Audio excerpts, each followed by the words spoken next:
Lep pozdrav, tu Blaž. Danes bom tudi zbral en blog, ki sem ga napisal leta 2012 in bom še enkrat šel skozi njega, da bomo imeli še en praktičen primer, kako si s samoodpuščanjem pomagamo prevzeti odgovornost za neke svoje vzorce, ki nam ne koristijo, ne nam, ne drugim.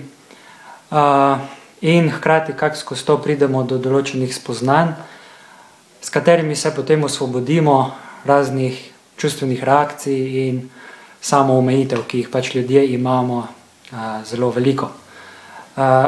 Torej, dan za dan sem zbral dnevnik blog z naslovom Sramoten seks, ker je seks neka taka beseda, nek pojem, ki je izjemno še zmeraj tabu v družbi, o katerem se ne govori, ki se dojema kot nekaj sramotnega in tako naprej in tako naprej. Seveda vse to ima določen namen, določen razlog, ampak to se zdaj ne bomo spuščali. Bom pa pokazal, kaj sem napisal recimo aprila 2012 v tem svojem blogu glede seksa in tega, da ga dojemam kot nekaj sramotnega. Pisal sem takole. Odpustim si, da sem sprejel in si dovolil občutke sramu ob tem, ko se z nekom pogovarjam o seksu. Odpustim si, da sem sprejel in si dovolil označevati seks kot nekaj sramotnega. Odpustim si, da sem sprejel in si dovolil reagirati s smehom ob občutkih sramu, ko se pogovarjam o seksu, namesto da bi ustavil definicijo in samo obsojanje in dojel, da seks ni sramoten in smešen in se o njem pogovarjal enako kot o katerikoli drugi stvari. Torej, tukaj lahko povem recimo, da se spomnim, kako sem pač skozi odraščanje pridobil, povzel, ponotranil to definicijo seksa kot nekaj sramotnega. In sicer v naši družini se nikoli nismo o tem pogovarjali, oziroma kadar smo se začeli o tem, ali pa kadar nismo se sploh nikoli začeli o tem pogovarjati, skoraj nikoli, no. Ampak v glavnem, kadar je prišli do teh besed, je zmeri bilo to rečeno s takim, s nekim sramom, na nek drugačen način, kot pa kadar smo se pogovarjali o čemerkoli drugem. In tudi spomnim se prav specifično enega dogodka, kjer sem risal nekaj na papir in sem narisal dejansko penis, tiča sem narisal in mislim, da sem ga celo nesel pokazati svojemu očetu. Zdaj, ne vem, približno tako je bilo, ampak on je v glavnem to videl in me je potem poklical k sebi in me je, kot bi rekel, na neko zasliševanje hotel izvedeti, kaj sem narisal, zakaj sem to narisal in kje sem to videl in tako naprej. Ne vem točno pač, kaj je njemu takrat šlo po glavi, vem samo, da sem jaz dojel ta njegov pristop, kot da sem naredil nekaj narobe. Kot da je zdaj to nekaj, ne vem, nisem razumel, zakaj me zdaj drugače obravnava, kot sem narisal to, kakor pa me obravnava, če narišem karkoli drugega, avtomobil recimo.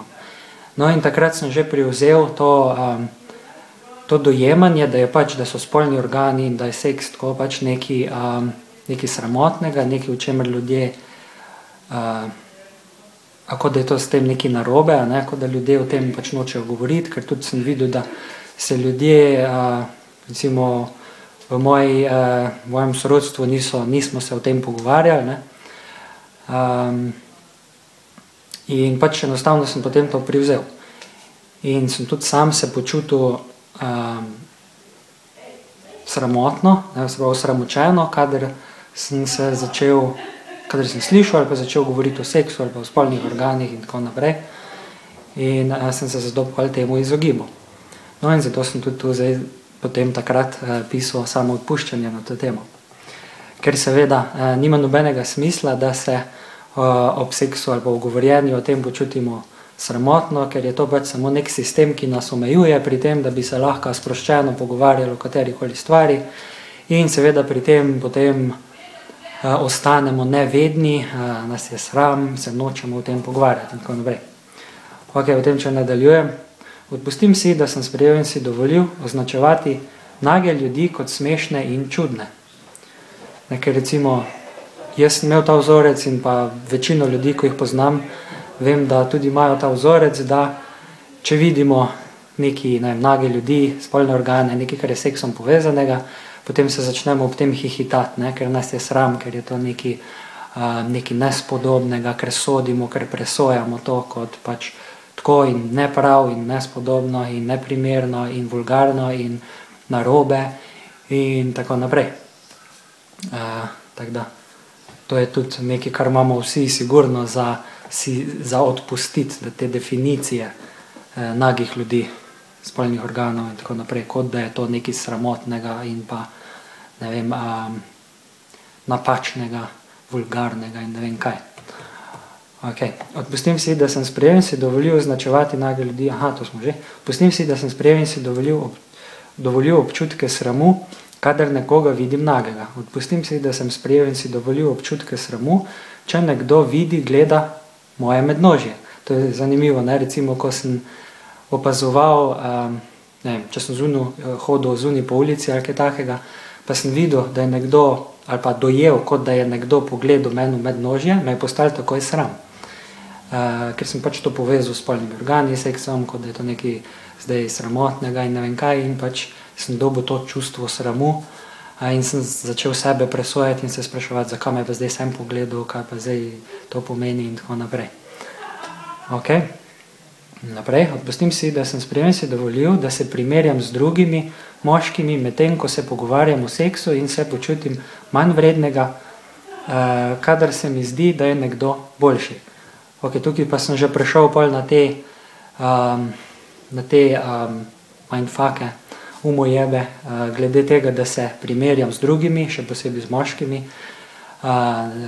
kadar se pač pogovarjamo o seksu in tako naprej, ker pač začnem potem primerjati, ne vem, kdo je bolj mačo, sem jaz bolj privlačen za ženske kot nek drug moški, zakaj nisem, v čem nisem tako dober kot nek drug moški in tako naprej, in to tudi vse izhaja iz te želje potem, da bi nas moških, konkretno, da bi pač bili ženskam všeč, da bi dobili to potrditev od žensk, da smo lepi, da imamo dosti velike spolne ude, da smo privlačni, da smo zaželjeni in tako naprej.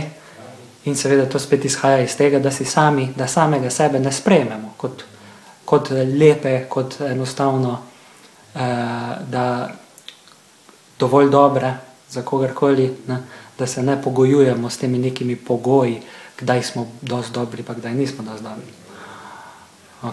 Naprej, odpustim si, da sem sprejel in si dovolil označevati ljudi, ki seksajo več, z večjimi, dlje in doživijo ali pripravijo partnerja do več orgazmov kot boljše za seks in več vredne, in tiste, ki seksajo manj, z manj partnerji, imajo manj časa in doživijo ali pripravijo partnerja do manj orgazmov kot manj vredne in slabše ljudi. Se pravi, mogoče se gleda malo komplicirano, ampak enostavno tukaj sem si odpustil te primerjave in prepričanja o tem, kdaj je nek moški več vreden od nekega drugega, glede na neke dojete atribute, kot so, ne vem, kak ima dolgega, koliko dolg, s kolikimi ženskami je nekdo seksal, ali pa obratno, za ženske velja isto, s kolikimi moškimi je katera seksala in tako naprej. Sicer so neke razlike, ker se za ženske dojema, da so pač vlačuge in tako naprej, če z večjimi moškimi seksajo, obratno pa ne, ampak po osnovi so pač vsi mindfucki še vedno enaki in lahko enaka samo odpuščanja uporabljamo ali pa zelo podobno,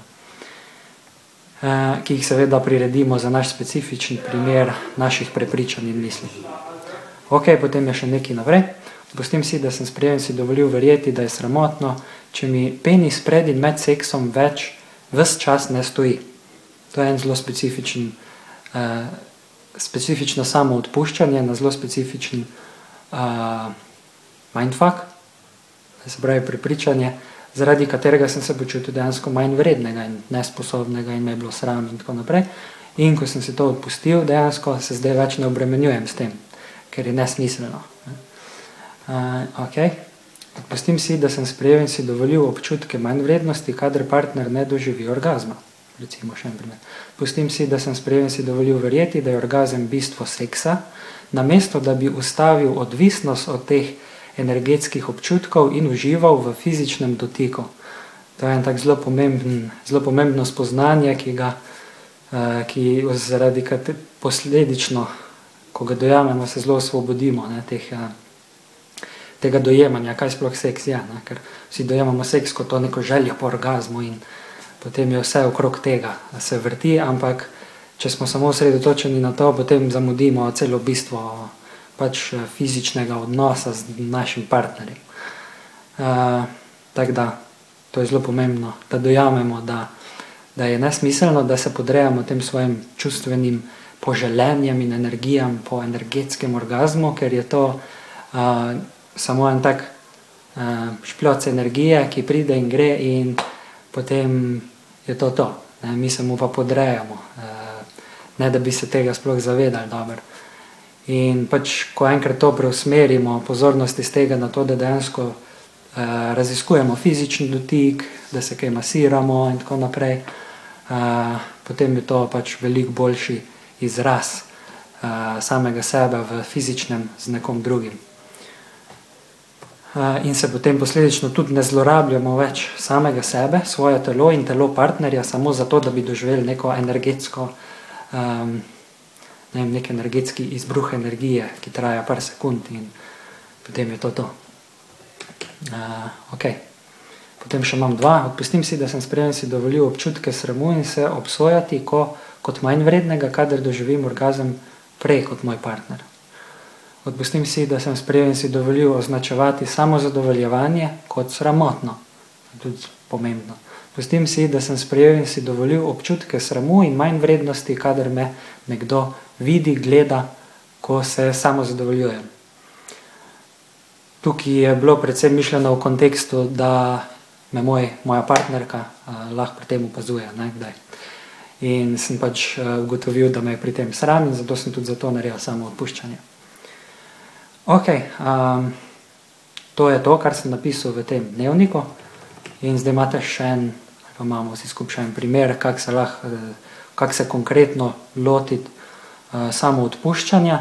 Se pravi, vedno mora biti zelo specifično na specifične misli, prepričanja, na specifična čustva, čustvene reakcije, ki jih imamo. Torej moramo biti samo iskreni, da si najprej sploh dopustimo videti, kakšna prepričanja imamo in kakšna čustva se nam porajajo ob določenih trenutkih in potem to odpustimo. In je zelo koristno, da dejansko ne samo napišemo samo odpuščanje, ampak ga tudi izgovorimo, ko konkretno. Ker recimo, ko ga izgovorimo, se tudi zraven slišimo svoj glas in lahko zaznamo v našem glasu, če smo iskreni. Če smo si res odpustili nekaj ali se še zmeri sodimo. A smo sploh zmožni izreči na glas samemu sebi neko samo odpuščanje ali imamo zadržke pri tem. Ne?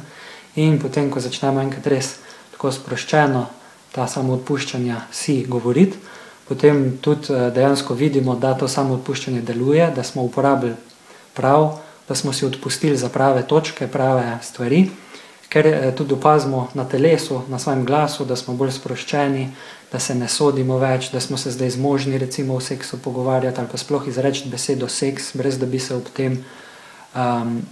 ob tem čutili neko potrebo po hihitanju ali pa da bi nas bilo sram. In na tak način si najbolj učinkovito potem pomagamo za uporabo samoodpuščanja. Tako da upam, da je to vam v pomoč in hvala za danes. Se vidimo torej naslednjič ob naslednji priložnosti, ko bom posnel nek vlog. Lep pozdrav!